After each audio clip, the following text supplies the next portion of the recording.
everyone, welcome to MBEs for this week. This week's topic is going to be about learning about grasses. Okay, so there are an estimated 10,000 different species of grass worldwide, and they appear in many different forms and sizes.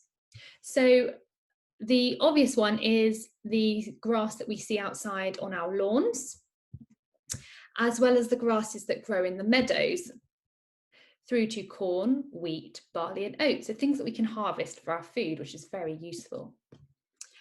Sugarcane and bamboo, they're also grasses.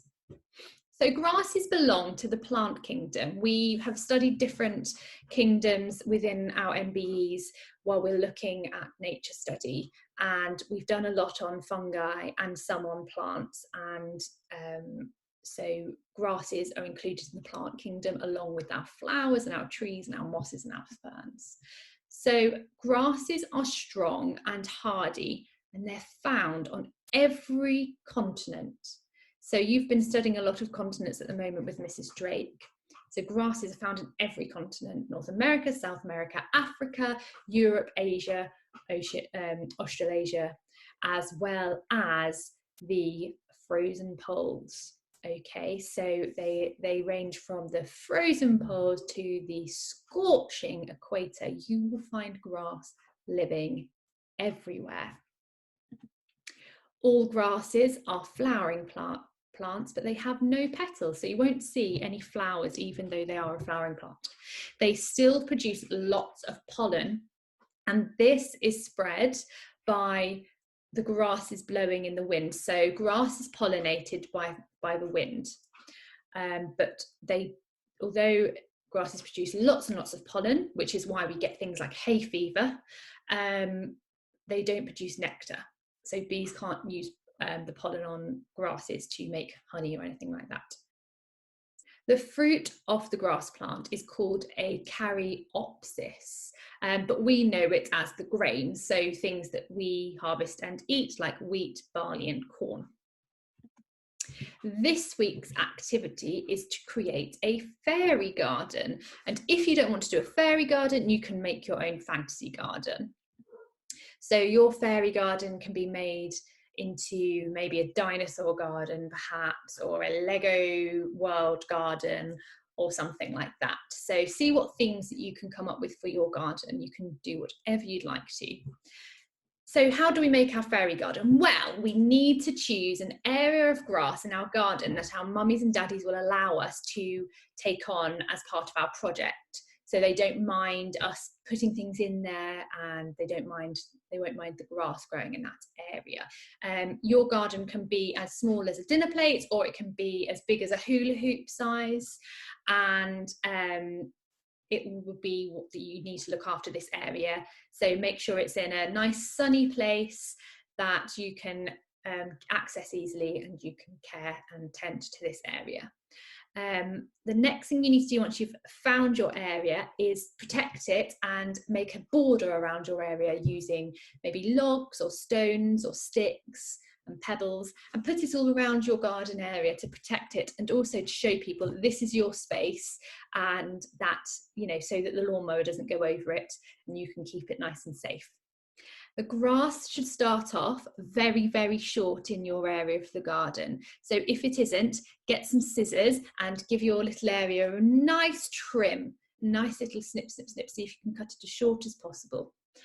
Then I'd like you to get a ruler and measure the length of your grass in the garden just after you've snipped it. Take a note of this, and then you can make sure that you're noting down the measurements. So we need to always make sure we record down our starting measurement of our fairy garden or our fantasy garden. So get a nice notebook and keep a page in it just for your measurements daily. And another good idea would be to just take a little note, so draw a little picture of maybe the sun or cloud or rain to show what the weather's been like that day. Now, next bit's the fun bit. We get to add our decorations and we get to create our fairy garden. So we can see if we can find some toys or things that we are allowed to use and leave out in the garden for for a duration of time. So don't use anything that you're worried about getting dirty or maybe ruined through the weather or things like that. But you could try toys and shells, stones, some Lego figures, figurines, things like that. These are some ideas of some fairy gardens that other children have made. You can see that the children have used things like stones and pebbles to create nice little pathways, and bowls with water in to create little ponds for their fairies or for their magical creatures. So you can use anything you'd like to and let your imaginations run wild.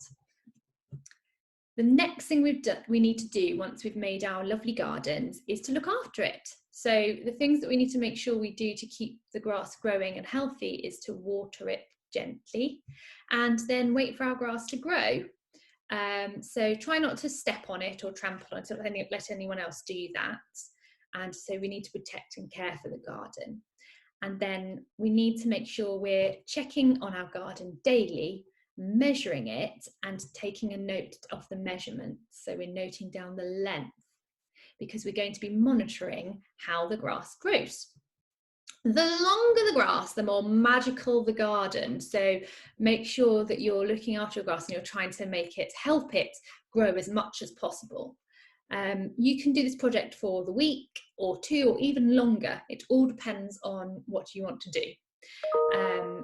But through this time, take little notes of the measurements of the grass so that you can compare the notes at the end of your project and see how quickly your grass grows and what affects your grass. So if you remember when I said, when you take a measurement, put a little note of the weather, like draw a picture of the sun or a little symbol so you know. It helps when you can look back on your notes and see, oh yes, my grass grew really quickly this week. It must be because it was, and it could be whatever's in your notes. So it might be that it was particularly sunny that week, or it rained a lot for 2 days, or something like that.